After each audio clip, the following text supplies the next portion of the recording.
de hoje, que eu venho trazer para vocês, né? Porque a vida de hoje ela está muito tecnológica. As coisas acontecem muito rápido, né? Antigamente as notícias chegavam tarde, hoje não. Aconteceu lá, uma bomba caiu lá em Israel em segundos, todo mundo já está sabendo, né? Tudo está mais rápido.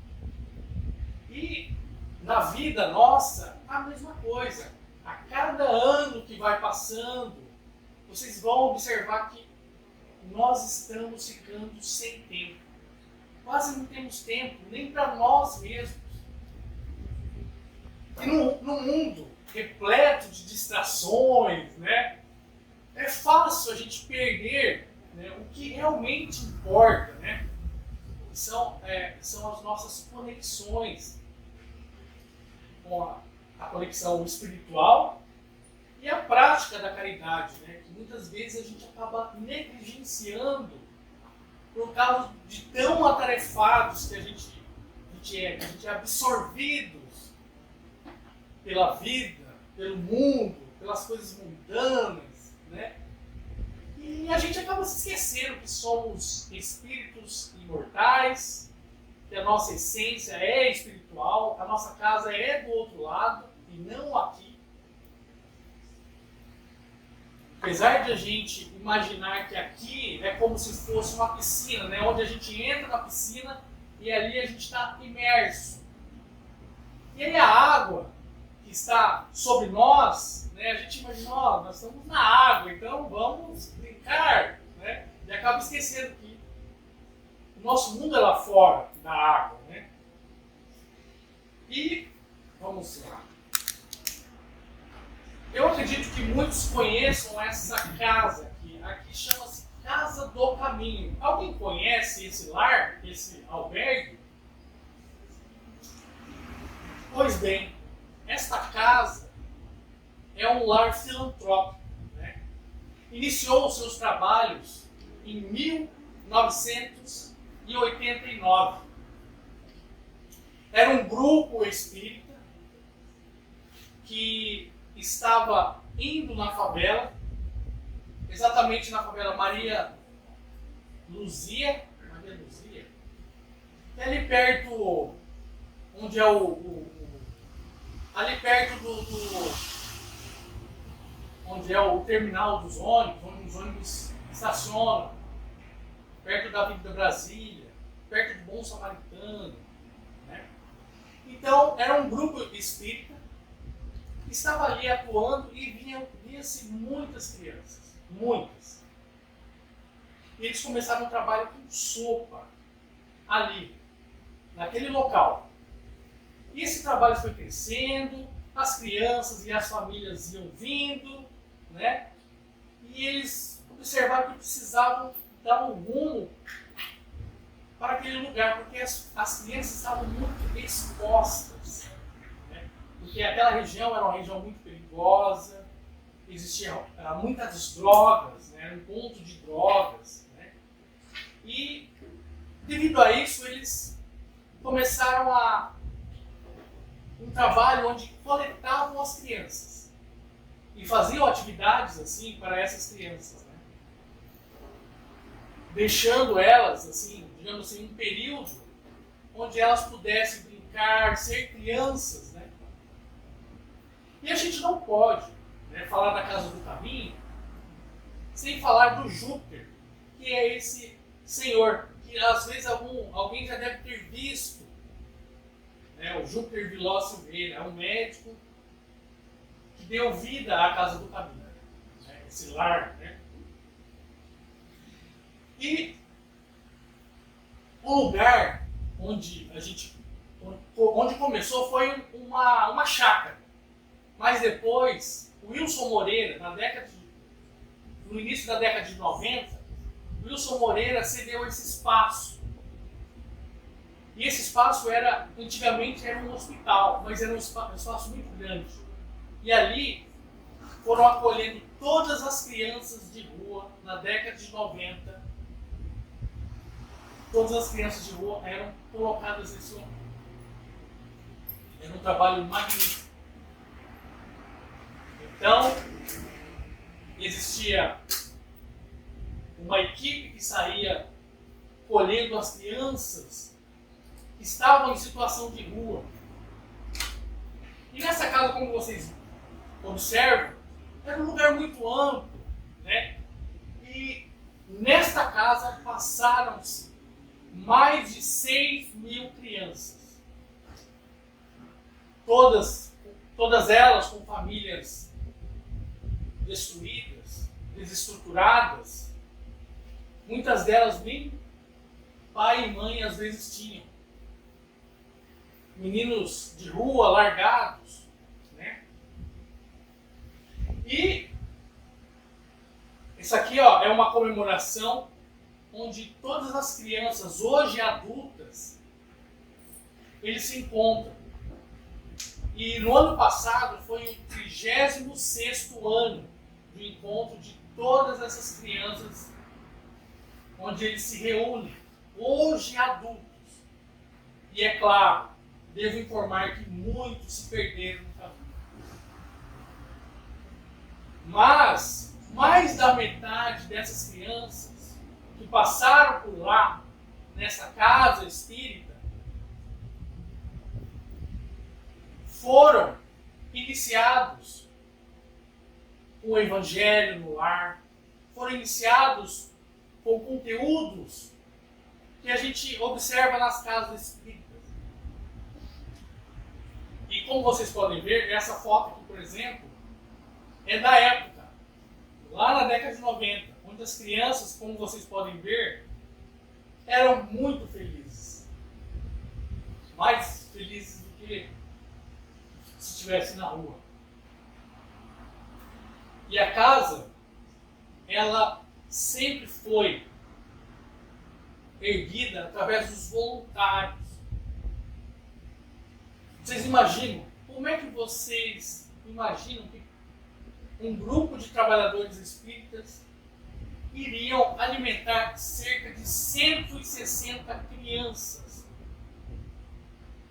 Hoje eu tenho a minha casa, o meu lar, eu faço as compras, eu pago, né, a água, a luz, e eu fico imaginando o quanto de guerreiro foram esses trabalhadores.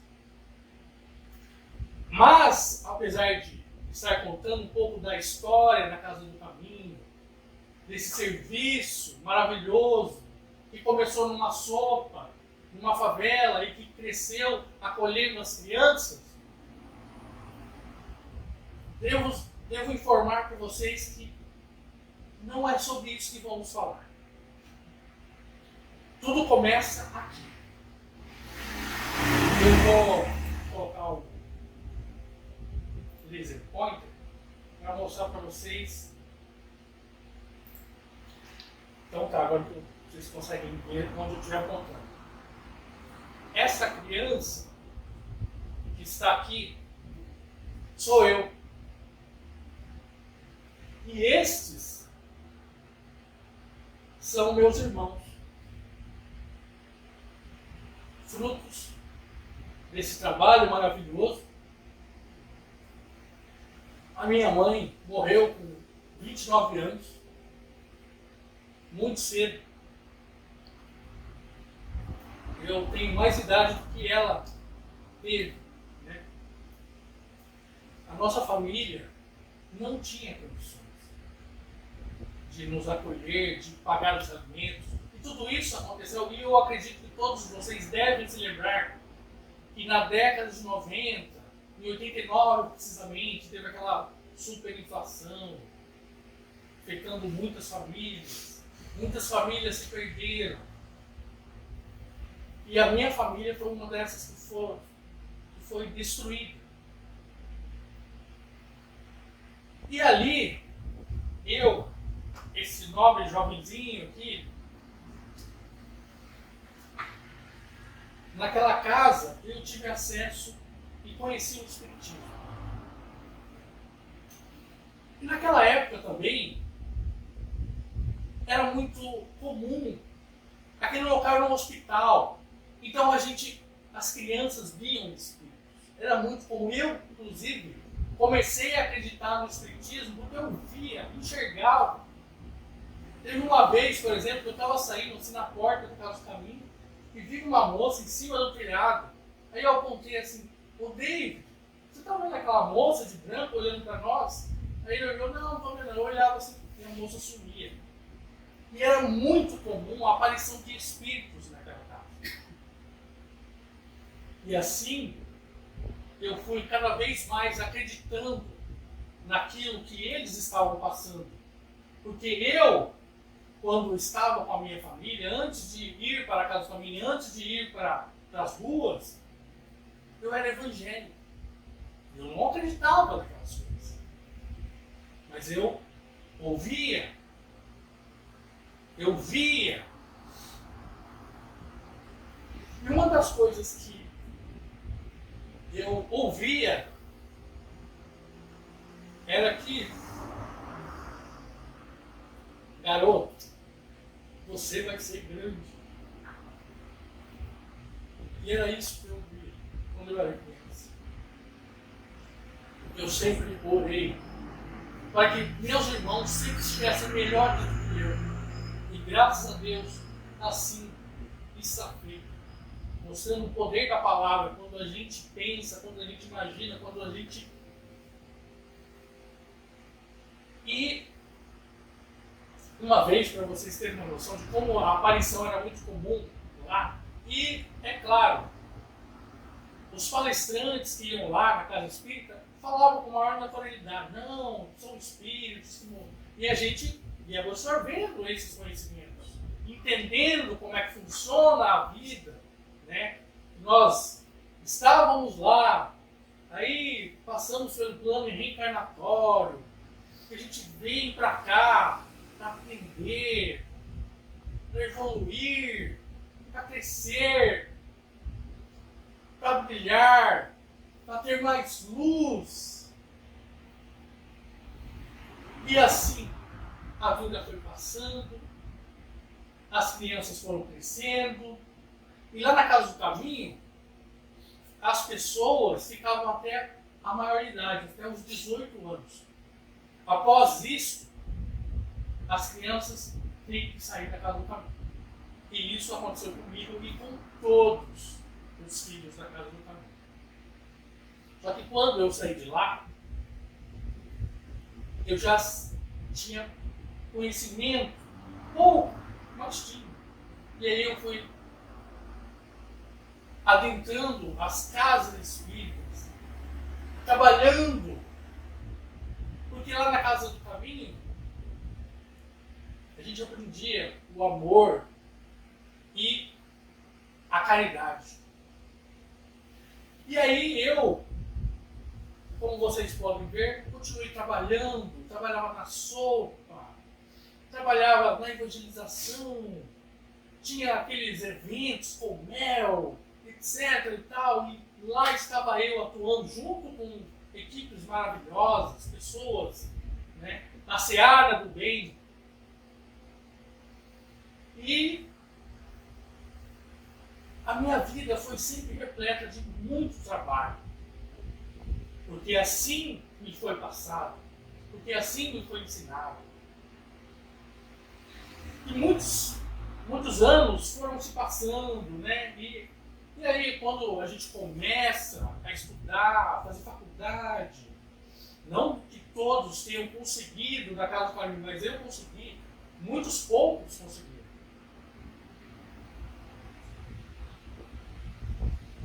Houve um momento onde eu acabei me perdendo. Vários fatores somados foram me distanciando da casa espírita, dos trabalhos, né?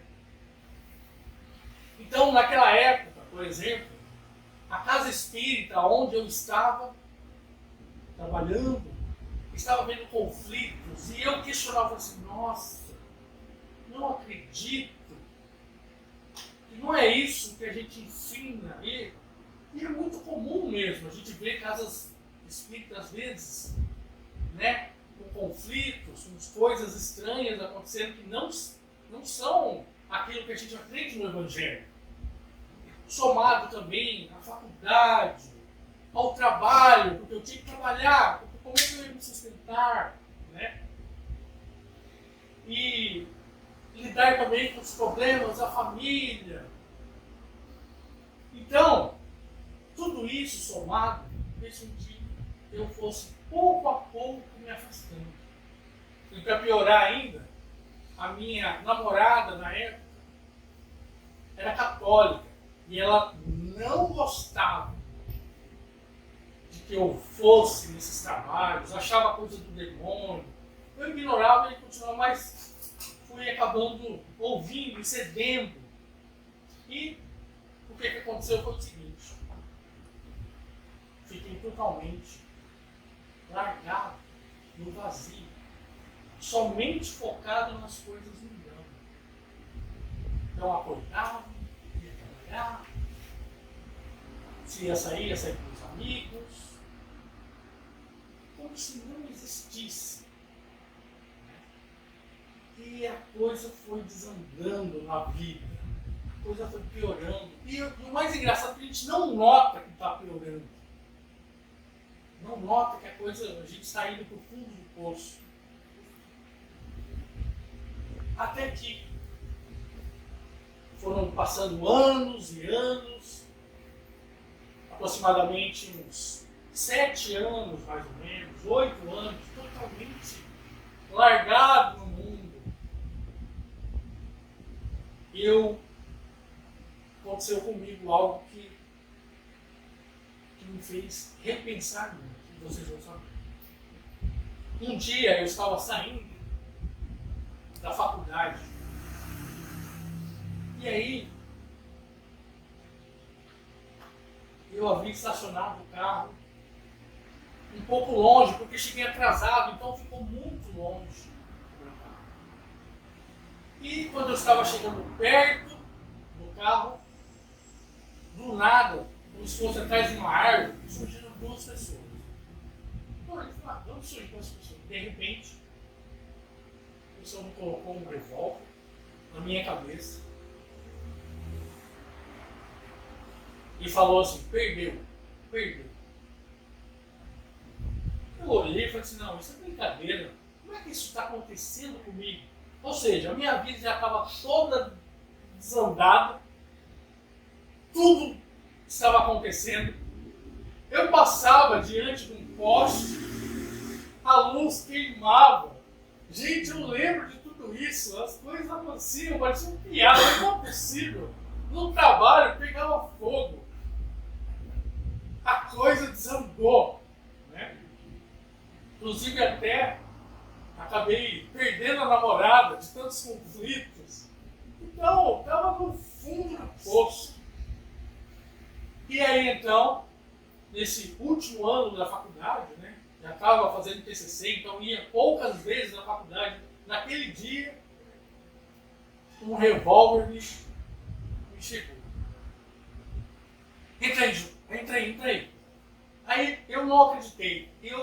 Inclusive, eu peguei a arma do cara. Quando eu peguei assim, eu vi que era de metal, era verdadeira mesmo. Vixe. Aí eu soltei e falei assim: não. E com uma arma apontada na minha cabeça, percebi que estava prestes a deixar este mundo. Nesse instante de terror, questionei-me profundamente sobre as escolhas que me levaram até ali. Por que me afastei da caridade? Por que me afastei do espiritismo, da sopa fraterna que eu amava? Por que deixei de frequentar os grupos, né? E negligenciei essa conexão espiritual que eu havia tanto conquistado? Então, os afazeres do dia a dia, né? A correria do dia a dia, acabou me absorvendo, me acabou transformando em uma pessoa mundana. E a ficha caiu. A vida tinha me arrastado para longe das minhas raízes espirituais, para longe daquilo que eu verdadeiramente estava construindo e que estava bonito e belo. Mas o medo tomou conta. Eu estava em pânico, apavorado, imaginava até que tinha certeza absoluta que dali eu não passava. Por quê? Porque aqueles bandidos, eles me batiam, me davam coronhada, me colocaram no carro, eu fiquei de passageiro, o cara com a arma ficou atrás, enquanto o outro dirigia, e foram invadindo as favelas, e foi me distanciando da cidade.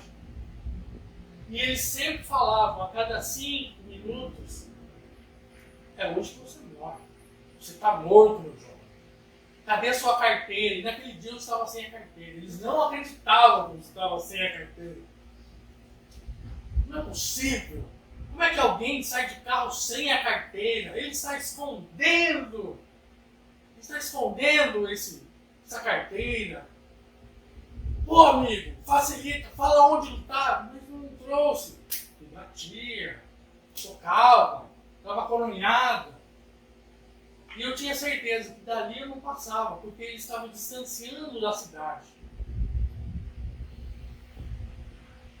Porque eu havia deixado de lado, né, o que realmente importava. O medo me tomou conta que eu pensei assim, que o retorno à pátria espiritual seria vazio. Porque, olha só, eu estava desprovido de valor. E eu pensava, por que eu saí das casas espíritas? Por que eu deixei de fazer um trabalho espírita? Olha só, se eu morrer agora, eu acho que eu vou para o brau direto. E eu ficava apavorado pensando, por quê? Olha, se eu estivesse atuando ainda na casa espírita, na sopa, né, fazendo tudo aquilo que eu fazia de bom, seria bem recepcionado, chegaria bem lá, né? Porque é o que a gente quer, a gente está aqui para chegar bem lá. Mas eu ficava com medo. Essa experiência me fez compreender a importância vital de cultivar a espiritualidade em meio às demandas que a vida moderna nos impõe. Pois, na verdade, a vida espiritual é a verdadeira vida nossa. É o que dá verdadeiro sentido à nossa vida aqui. E nos prepara para a vida além.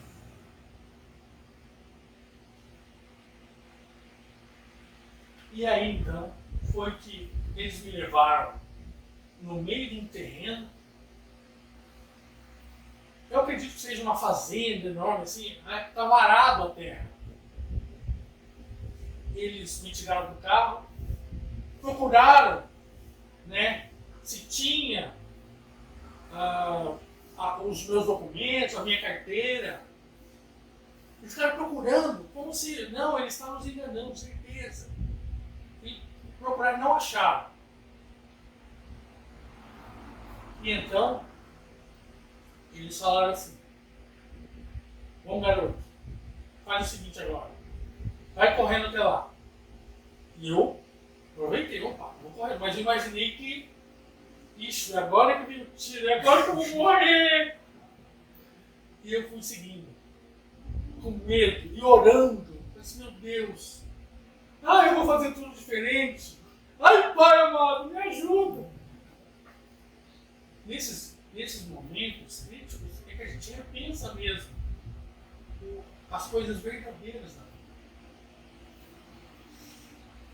O fato é que eles pegaram o carro e foram para aquela direção. E aí eu acabei, graças a Deus, estou aqui para contar a história para vocês. Mas isso foi um fator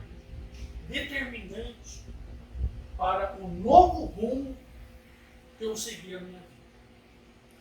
E eu não me dei conta de que, enquanto eu estava na seara do bem, o quanto eu era abençoado, o quanto as coisas me pareciam favoráveis.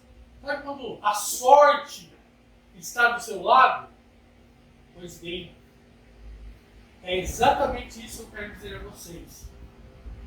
Trabalhem, façam alguma coisa, seja numa evangelização, seja na sopa, sendo indo no presídio para evangelizar, sendo ir numa casa, porque tem aquelas células, né, que vão indo de casa em casa, fazer o evangelho. Seja um trabalhador que fica lá na porta para segurar as crianças para não sair. Seja a moça que aplica o passe. Não importa se você está na limpeza ou na biblioteca. Por favor, façam alguma coisa e vocês verão a luz que vai irradiar na vida e no caminho de vocês. Depois disso, como vocês podem ver, eu acabei retornando na sopa, acabei retornando aos trabalhos e é claro, ali você conhece pessoas maravilhosas, pessoas que pensam como você. Não importa qual casa espírita, não importa o local, se é uma casa pequena, se é grande, não importa, mas que a gente tem que trabalhar. A gente não pode esquecer que estamos aqui para brilhar. Estamos aqui para engrandecer a nossa pequena luz. E lá na Casa da Sopa, eu vou contar uma história que aconteceu, né? Uma vez, estava trabalhando lá, e um dos meus amigos me trouxe um cara gigante, parecia que tinha 2 metros de altura, né? 2 metros de altura, parecia que estava meio abobado, assim, falei assim, esse rapaz aqui vai trabalhar com a gente, o nome dele é Vitor, eu sei que você ficasse com ele, enquanto eu vou fazer lá a limpeza lá no banheiro, cuida dele aí, dá as instruções. Eu abracei ele, fui mostrando a casa e tal. E ele parecia estranho, abatido. E ele começou a frequentar a Casa da Sopa. E, passado-se um ano, ele foi se inteirando, foi, né, melhorando como pessoa. Notei até que ele estava mais alegre, feliz. Aí um dia ele chegou para mim e falou assim, olha, queria agradecer a você, viu, por ter me ajudado. Ajudado? Como assim? Você que está ajudando a gente aqui? Não. Olha, quando eu entrei aqui, eu estava, né, numa situação fundo do poço da minha vida. E uma das coisas que esse meu amigo me trouxe, o Bernardo, é que, assim, ele falou assim, vai lá que você vai se ajudar. Falou isso. E eu vim, né, meio despretensioso, comecei a gostar da coisa e hoje eu estou tirando o meu último remédio da Japão. Eu olhei pro Vitor e falei, nossa, como assim? Então você tomava quando você veio? Por isso que eu notei que você estava estranho no começo, parecia meio apático, não se movimentava muito bem, agora você está todo alegre, mostrando para vocês, gente, que a prática da caridade é a solução dos nossos problemas. Por mais que a gente vá ao médico psiquiatra, ou médico, não sei, não que não devemos ir, mas o remédio não é a salvação. E ele me contou, falou assim, nossa, quando eu cheguei aqui, o que eu via de pessoas numa situação lastimável, pessoas que vinham com feridas, vinham comer sopa, pessoas às vezes baleadas, machucadas. E eu vi que o meu problema era insignificante perto daquilo que eu estava diante dos meus olhos. E isso foi um despertar. A importância do trabalho é muito grande, porque fora da caridade não há salvação para nós. E por isso devemos sim trabalhar, nos empenhar. E hoje, por exemplo, eu escolhi, o sábado. O sábado é o meu dia de leitura. Eu leio livros espíritas, ouço a palestra dos meus palestrantes favoritos. Então, designei tudo isso depois daquele acontecimento. Então, não vou deixar de fazer os trabalhos, e o sábado é o sábado onde eu vou me dedicar a crescer um pouco mais. Tentar iluminar um pouco mais a minha luz. Teve um dia, e olha só como a gente é abençoado quando a gente trabalha. Um dia eu estava lá e era o meu aniversário na Casa Sopa. Eu não contei para ninguém que era o meu aniversário. E a sopa estava acontecendo, tudo normal. De repente, me passam 3 pessoas, um com violino, outro com bandolim, outro com... Assim, era um trio, banda. Eles olharam e falaram assim, o que faz aqui? Aí, nossa, eu falei, olha, aqui é a casa de Deus. A casa é aberta para todo mundo que está com fome. E então, eles entraram, comeram a sopa, e estavam ali com os instrumentos, e falaram assim, olha que sopa maravilhosa. Como agradecimento, vamos tocar aqui. E começaram a tocar violino, junto com o violoncelo. E foi um momento mágico. E eu me senti agraciado. Você vê como Deus é bom na nossa vida. E às vezes, na nossa vida, a gente tem 2 caminhos a seguir. Ou a gente é um ponto de luz, ou um ponto apagado nesse mundo. A gente não pode dar aos outros aquilo que a gente não tem. Então, se a gente vive triste, magoado, revoltado, preocupado, com medo com as pessoas que nos cercam, para a nossa família, para as pessoas que a gente mais ama, não faz sentido. A melhor forma que a gente tem de viver é nos tornando alegres, é nos tornando gratos pela oportunidade de estarmos aqui nessa vida, de aprender. Temos uma família, temos o privilégio de respirar esse ar, de ver o céu azul, de não ter dor, porque muitos hoje têm dor. E aí eu volto para casa lar, onde muitos não tinham nem família. E o sonho daquelas crianças era ter uma família. E muitos não conseguiram ter uma família.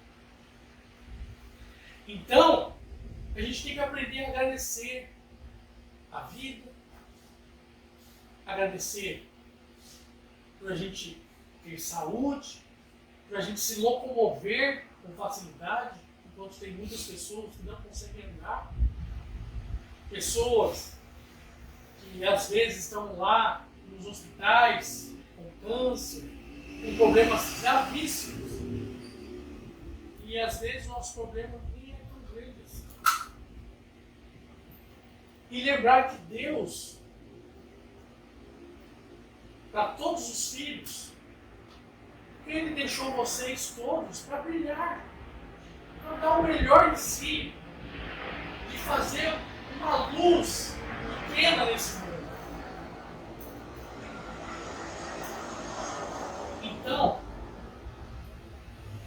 deixo a vocês uma grande mensagem que, coincidentemente, você disse aqui no começo. E olha só, Jesus nos recorda: vinde a mim, todos os que estáis cansados e sobrecarregados, e eu vos aliviarei. Tomai sobre vós o meu jugo e aprendei de mim, porque sou manso e humilde de coração, e achareis descanso para a vossa alma, porque meu jugo é suave e meu fardo é leve. Espero que jamais passe pelo que eu passei. Momentos de morte, iminente, para refletir sobre aquilo que eu deveria buscar na vida. A gente tem que brilhar nessa vida. A gente tem que crescer. Estamos no caminho da luz. E essa passagem é um lembrete que, apesar das dificuldades, apesar dos problemas, apesar daquela onda que vai e volta, que bate em nós, que nos levanta e joga para um lado e para o outro, não estamos sozinhos. E eu tenho a dizer para vocês que, enquanto eu estive trabalhando na seara do bem, e eu acredito que muitos aqui devem ter notado que quando a gente está trabalhando, o céu nos ajuda. Deus abençoe todos vocês, que ilumine a vida de vocês, que cure as vossas almas, que proteja o caminho de todos vocês.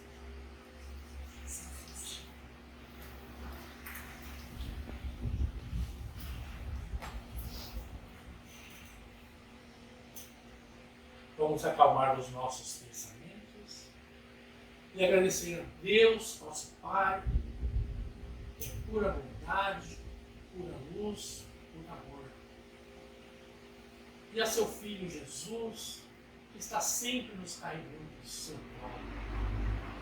Que Jesus abençoe os nossos lares, que muita luz seja a nossa iluminação em nossos pensamentos, que essa luz também ilumine os nossos caminhos e que a gente repense esta vida e não a jogue fora. Que Deus nos dê tudo para que possamos dar o nosso melhor nessa vida, para que possamos passar por essa vida em momentos de paz, de harmonia e de felicidade.